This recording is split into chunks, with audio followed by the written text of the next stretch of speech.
This is the NOVAR Verizon Cup Series race number 10 of 30 at the Talladega Superspeedway in Talladega, Alabama.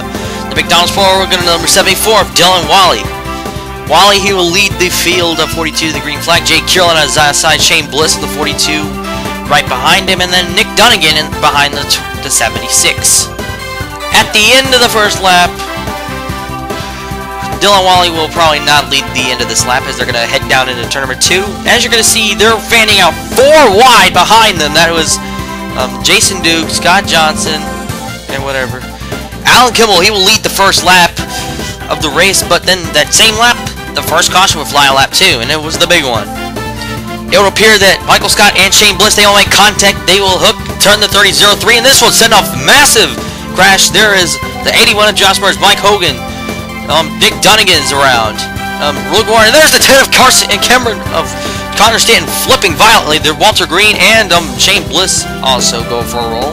Here is Connor Stanton's perspective as Shane Harden comes spinning around. The 10 spins and then gets drilled by the 33. He barrel rolls several times, very reminiscent to Brad Walt's crash last at this track. Here's from Logan Chin's perspective. You're going to see the 12, he's going to move up into the 42, and then they touch. And it appears that the 72 probably got, the 72 probably got hit by the 42, and that turned him into 04. 72 would get minor damage from this. Here's from Walter Green's perspective.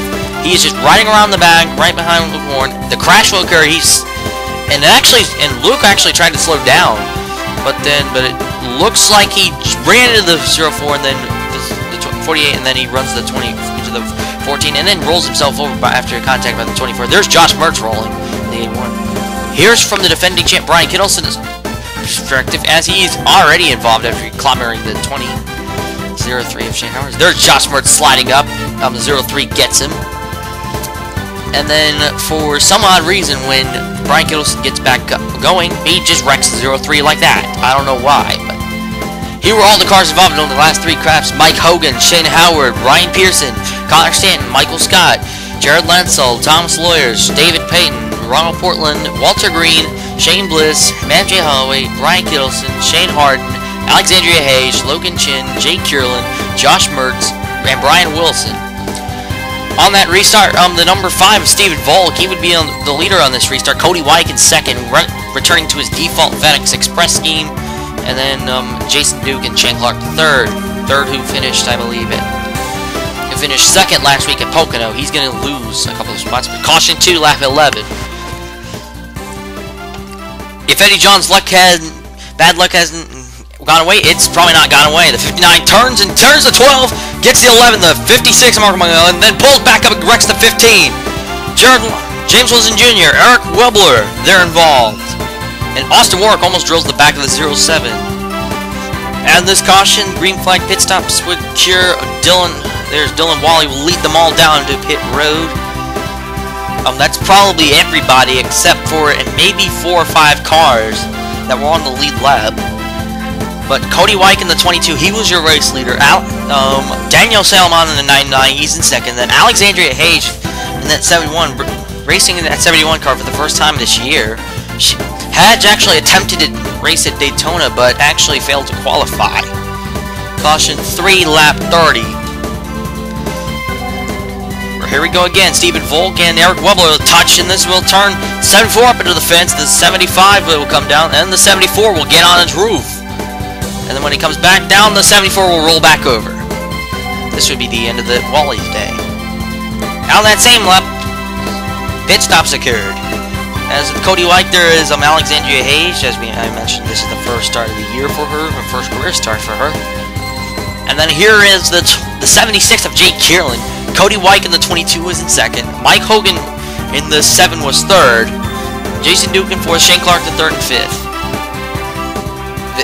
From this point on, this would actually be the final restart of the day, because from this point on, they would actually be having to deal with a lot of lap traffic, especially James Wilson Jr., which this will be the most controversial moment, as Hayes tries to go under. The 11 and 71, they make contact, and they almost run right into each other. The 11 runs back up, and this actually made NOVAR officials not very happy with this, as it was similar to the Colin Fletcher incident. Green flag pit stops flying lap 69. As you're gonna see, though, there were a couple of cars that entered. There. And then one lap later, you'll see Scott Johnson, Shane Clark III, and they would enter pit road. Austin Warwick in the 3, Brian Dawson in the 64. Let's see. We're still waiting. We're still waiting patiently. And that was probably it of the cars that actually pitted. As this is actually on the white, coming to the white flag. Sean McDowell, he's going to take the white flag. He's leading on the last lap. He has been in this position a couple of times, but has not gone close to victory. Can he steal the victory today? He is the 71 of Alexandria Hayes as a pick. Looks like he's going to use that pick as a defending, but looks like Daniel Salmon will come through. And just to note, the 99 is not on the lead lap. The 58, the 98s, those two are on the lead lap. As they're going to come down the back straightaway, can the 99 will be used as a pick for Scott Johnson. Will he kick this 00 out of line? Or will he actually will Johnson use that 99 as a win? Move for the win. There he goes. Here comes Scott Johnson, the 58. He's going to make a move on the 99 and the 00, but coming to the flag, Scott Johnson will win his first career NOVAR Verizon Cup Series race here at Talladega. And this will be the 3rd win for Mobile One Racing.